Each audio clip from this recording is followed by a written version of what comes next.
Hello, ni sawa ndabaramukije mwese mukunda ibiganiro vya Bujahit TV. Ni channel yonyine ishobora gufasha kuronka amakuru atandukanye hirya no hino ku isi, aho uhamenyeraho utuntu twinshi, umenyeraho ubuzima bw'abaririmbyi, umenyeraho ubuzima bw'abantu batandukanye, kabikorera utwabo, vyose ubisanga muri Bujahit TV. Gutwenga hose ubisanga ngaha, kuryoherwa vyose ubisanga ngaha.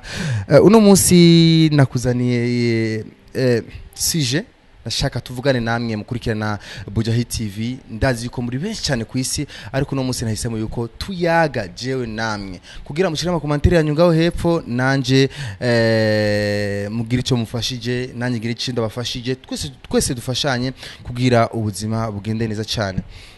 Aiza classic niryo zina ryanje, unyisuko ntiwo bugize nabi, ariko kandi ndabutse yuko muri kamera ya behind the camera ni Scott Professional, ariko aravyifata neza cyane. No munsi rero turafise akasije gato tuza kuvugana nako turaza kuja andeo ivyo tumenyereye muri Bujahit. No munsi tuza kuyaga kuvyerekeye urukundo canke ivyo bakundana. Turazi neza yuko twese abantu twese kwisi tuba dukeneye urukundo, turakeneye gukunda, turakunda, jewe ndakunda, wowe urakunda, twese turakunda, twubakiye ku rukundo. Eka ni Imana kugira tureme yaturemeye ku rukundo, ivyo birazwi. Mukanya rero reka turuhuke gato, ni publicité gato canke tumira mate gato, hama mukanya cingaruka tubabwire sujet tuza kuvugana namwe. Ndazi neza yuko iza gufasha abatari baki. Mukanya rero ndagarutse.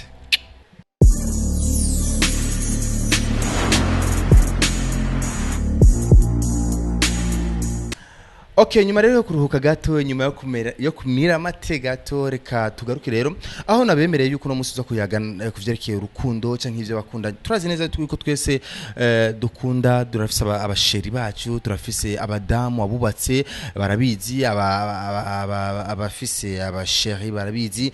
Twese turazi yuko tuba dukeneye abari ruhande yacu. Urazi hagenda gutera inkuru, wowe uri umuhungu uri kurankurikirana kuno mwanya canke uri umukobwa uri kurankurikirana kuno mwanya, utaragira umuntu ari hafi yawe, novuga yuko haracabuza akantu muri wewe.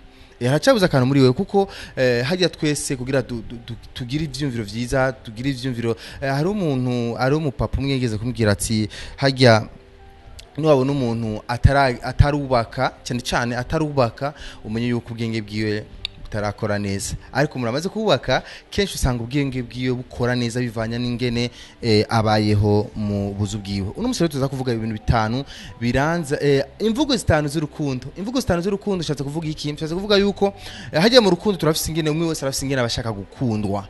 Umwe wese abafise ingene ashaka gukundwa. Jewe ndafise ingene umukobwa wanje nshaka nkunde kugira nemere yuko nkunda koko. Nawe uri kurandaba urafise ingene ushaka umukobwa wagukunda kugira wemere yuko gukunda koko. Umukobwa uri kurandaba kuno mwanya ndazi yuko ushaka gukundwa, urafise ingene ushaka gukundwa kugira wemere ati jewe ndafise umukunzi arankunda koko. Eka n'umugabo wawe cyangwa umugore wawe mu nzu, umufasha wawe, mwese murafise ingene muba mubishaka.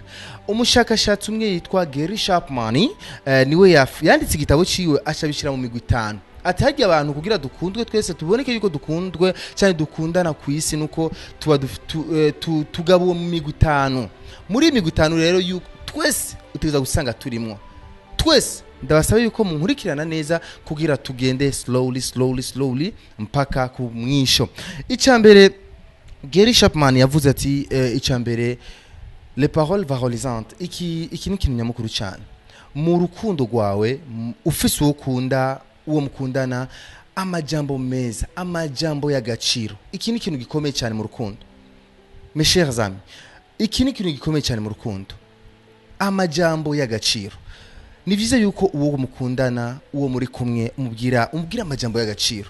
Uraje cyane abakobwa barabizi, barakunda cyane iyo umukunze umubwira tujambo twiza, sheri wa mbere, sheri wa ma beautiful, sheri utuntu twiza ati sinora nakubonye sheri. Hariho rero umuntu kugira yemere yuko mukunda, naho uzana ibiki, naho uzana imiduga, naho ugira ibiki, utamubwiye amajambo y'agaciro nta kigenda. iki rero ni ikintu cya mbere Gary Chapman tubwira neza yuko ni ikintu nyamukuru cyane mu mvugo zitanu z'urukundo. Iki ni cya mbere kivize agaciro cyane mu rukundo. Menyera kumubwira umukunzi wawe amajambo meza, menyera kumuhayagiza, kuko na cyane cyane abakobwa barafite ingeso yo gushaka kubona yuko ari wenyine mu rukundo. Iki rero ni ikintu nyamukuru cyane. Aberewe mubwira ati sheri waberewe n'ukuri, yasize aga parfait keza, mubwira ati sheri wow uri au top, umota neza, sheri umeze uko. Umukobwa nawe muhayagize yambaye akantu, kuko hajya umukobwa cyane aberewe aje imbere yawe yaberewe nuko bashaka yuko mubwira yuko yaberewe.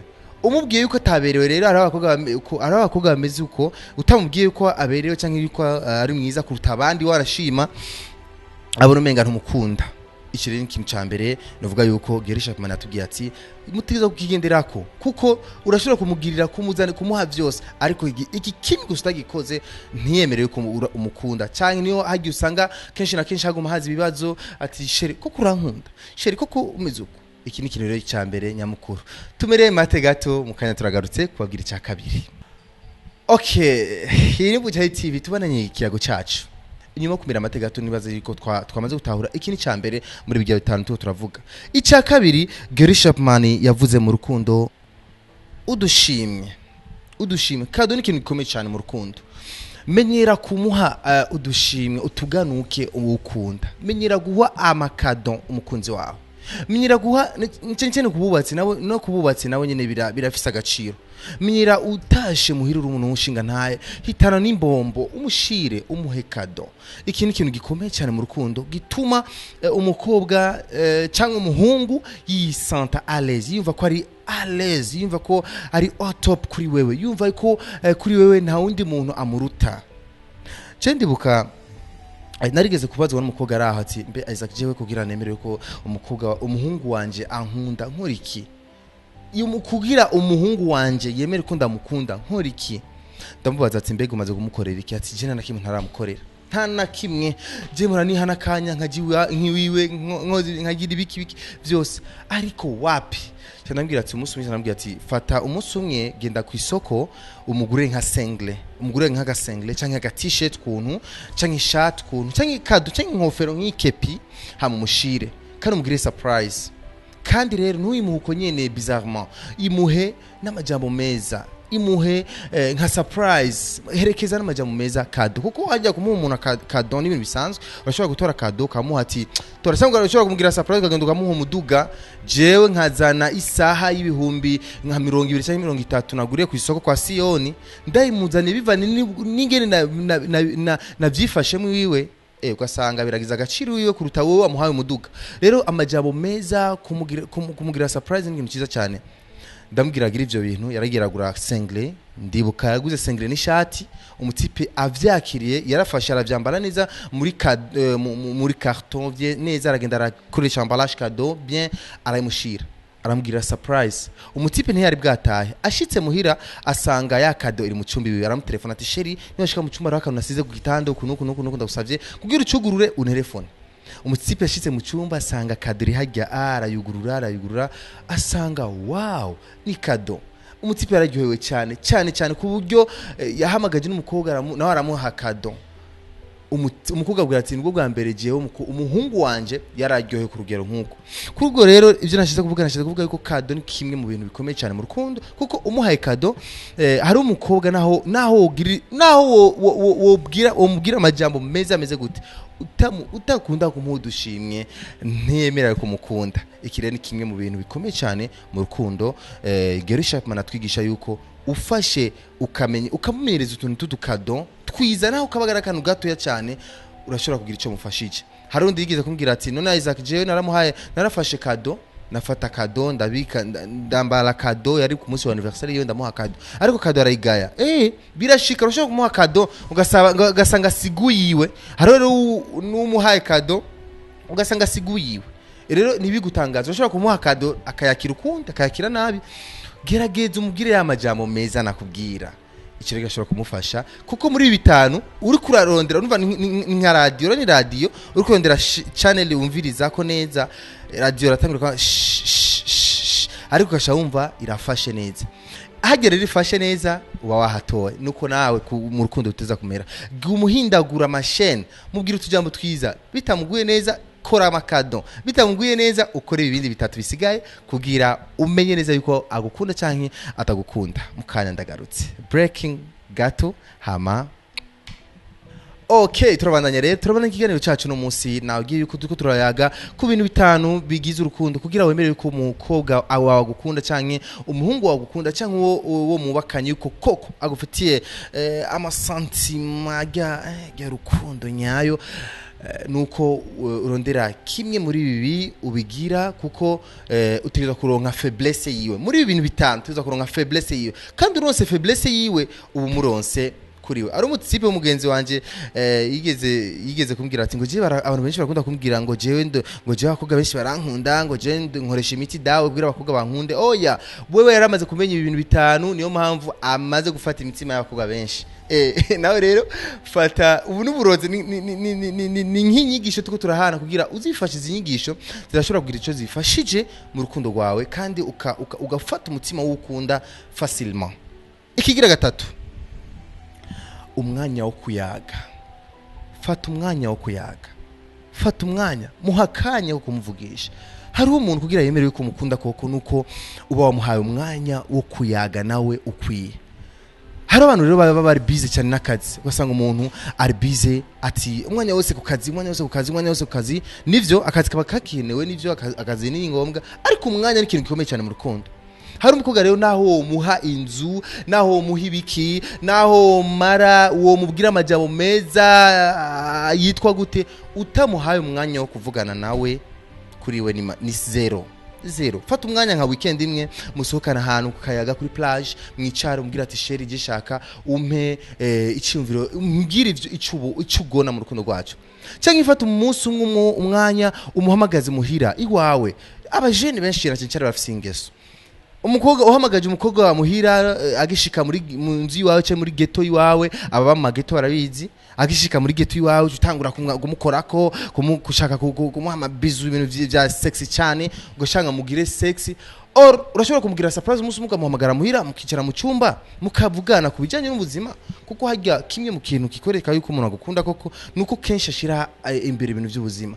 Ariko niwabona umuhungu wawe cyangwa umukobwa mukundana ashira cyane imbere sexy uyu muntu murabe n'igisho rya gatatu kuko abafisi ivyo ariko ararondera sinzi ariko benshi cyane babahungu turakunda cyane ikiyago n'abakobwa cyane abakobwa nibo bakunda cyane ikiyago muhe ivyo ushaka mubwira amajambo menshi ushaka ariko utaramuha umwanya wo kuyaga nawe ubu rukurakora ikosa.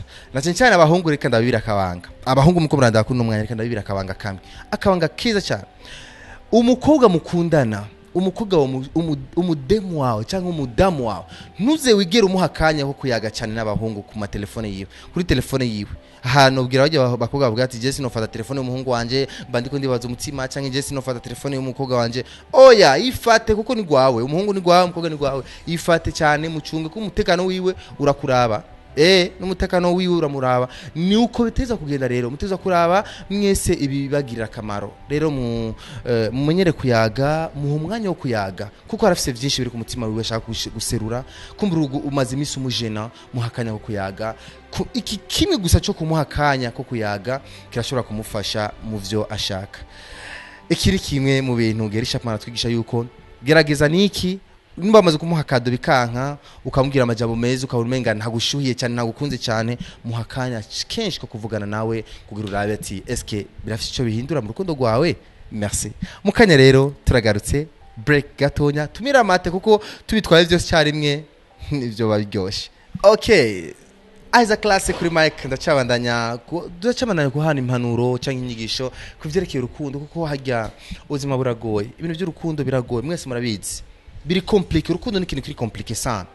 Ikigira kane tumaze kuvuga bitatu ikigira kane gerisha pana twigisha service gufashanya. Imwe mu mvugo jewe nkunda sana ku mukunzi wanje nuko amfasha kungorane nifitiye akarorero fata umunsi urashobora gusanga ukundana n'umukobwa canke n'umuntu aracana umunyeshuri fata umwana ati bebe zana amanoti ndagufashe urabona ari stress n'ivyigwa fata amanote mufasha amanote yige canke ari stress arafise akantu ashaka kaka arafise soit problème ari umukobwa bwira yemereye koko umukunda ari uko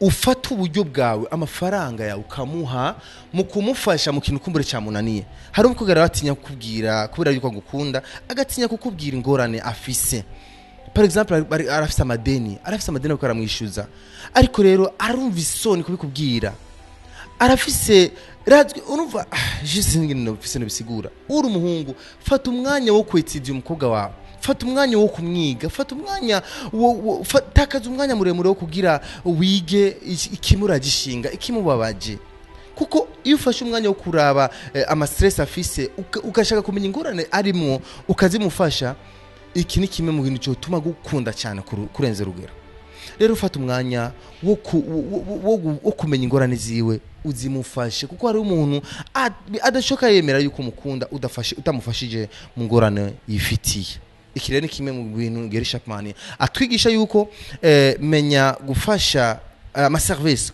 menyera kumubwira ama service umukunzi wawe kuko iki ni kimwe mu bintu cyo tuma agukunda cyane cyane ni ikintu cyo mwemeza ko umukunda koko twavuze bitatu iki ni cya kane icya gatanu mu gusozera nkuko Gary Chapman abitwigisha kumuba hafi iki ni kimwe mu kintu gikomeye cyane nibitangaje hariho umuntu kugira yemereye ko umukunda ari uko muri mwibarabara ugende mufatanye kuboko urazi yuko hari umukobwa cyangwa umuhungu muri ville muri centre ville umuhaye ishakoshi ufashe nk'umukobwa abakobwa benshi umuhaye ishakoshi ati tora ishakoshi imfatira atoyifata muri ville muri centre ville hari umukobwa rero umukureye akakantu akagwishakoshi yiwe nko kukugerageza akagwishakoshi yiwe uyifate muri ville muri centre ville ukanka kuyifata abona ati uyu muhungu kumbure yanka gufata ishakoshi yanje kugira abandi bakobwa ntibabone yuko afise abandi afise umukuzi bakundana ikire ni ikintu gikomeye cyane mu rukundo eka nabubakanye cyo gusanga umugore n'umudamu monsieur madame bari mu barabara umudamu ari hariya cyangwa umugabo ageze hariya umugore ari inyuma umva bari mu barabara umenga ntibazinanye nane umenga sinzi nivyo barimo ikire ni ikintu gikomeye cyane kibi cyane mu rukundo rero fata umwanya wo kumwegera hafi hariho wanashiba hariho n'umuntu kugira yemereye ko umukunda umuhayambi canke bizu mu bantu ariko rero ubundi bimushisha urumva ni wahura n'umukobwa nibisikura yuko bose izi mvugo zose zitanu atezwa kuba zifise oya atezwa kuba yumva imwe canke zibiri izindi akabazi ataco zimugiye rero ni wakundana n'umukobwa asanga uramuhaye canke uriko uramuvugisha mu bantu canke ashaka mube sexy mu bantu juste abantu bose bamenye yuko mukundana urumva hari abantu bameze uko hari umuntu ari kumwe n'umukobwa mu rukundo canke n'umuhungu mu rukundo ashaka yuko abantu bose babimenya aguma mu postinga ku ma stati aguma mu postinga ku ma Facebook aguma agira ibi ariko hari undi atabikunda ivyo bintu rero uyu kozi ibi byose twavuze ngaha ugasanga umukobwa we ntarayemera yuko umukunda koko gerageza basi umuposting gerageza basi umube hafi gerageza ari muri ville umufashisha koshe gerageza ari mwaba muri ruhande y'abavyeyi cyangwa mu bagenzi umupresente ari bakobwa bakashaka ivyo bintu ati kugira yemere koko kumukunda nuko ahushitse hose umupresente ibi rero ni ibintu bikomeye cyane mu rukundo rero hariho uca yibaza ati none no bimenya gute ndabimubaze canke ndabigenze gute oya urashobora kubimubaza amashobora kwicara ahantu hamwe ukamubaza ati sheri nshaka kumbwira mu bintu bitanu ukunda iki cyane ndakugirira iki cyane kugira uryohege wemere koko ndagukunda muri ibi bintu bitanu arashobora kukubesha ashobora kugira ati je nkunda cyane amakado baby sheri je nkunda cyane amakado gumbuga ugasanga akunda amajambo meza akunda yuko umubwira utujambo twiza rero icyo ushaka icyo ukora we nk'umuhungu nuko ugumubirondeza nkuko ngaha wagira amahirwe yo kurikirana kino kiganiro twakoranye namwe nuko uco birondeze rero rondera ibimuragishinga icambere twavuze kugira amajambo y'agaciro. Amajambo y'agaciro ubonye ko vyanse muhema kado, menyera kuzumuha udukado, vyanse menyera kumuha umwanya wo kuyaga, vyanse menyera kumugira ama service kubiriko biramugora, menyera kumufasha kubiriko biramugora, vyanse menyera rero kumuba hafi umwambrase ibintu nk'ivyo umushira en public. Ari abakobwa rero bakunda ibintu nk'ivyo, juste muri ivyo bitanu utegereza kuronka kimwe canke bibiri akunda cyane kuruta ibindi. Ndazireze ko kiyago wakiryohewe kino ganiro kizo kibashikira imisi yose muri Bujahit cyane mu misi ya weekend. Ariko rero ubikerewe cyangwa ubishoboye gira subscribe kugira uzuraraba program y'ibi biganiro bizora bikuzira ari byinshi cyane. Ikiganiro gikurikira tuzaza kuvisha tuzaza kukwereka gute imvo zituma umuhungu abura inguvu zo nawe shuvyumva imvo ingene wo bimenya nimvo zibituma utagira inguvu zo kwabirana mu mabanga mpuzabitsina. Izi nyigisho ni nyinshi cyane zogenda tuzigira hamwe kugira tukigishanye twese. Je ntavyo nzi cyane, eka nawe urukurandaba urashaka kuzi byinshi kunduta. Tubone twigishanya muri commentaire. Murakoze cyane. Twa as a classic behind the camera ya Scott Professional. Murakoze cyane na Gahwane Lokinene.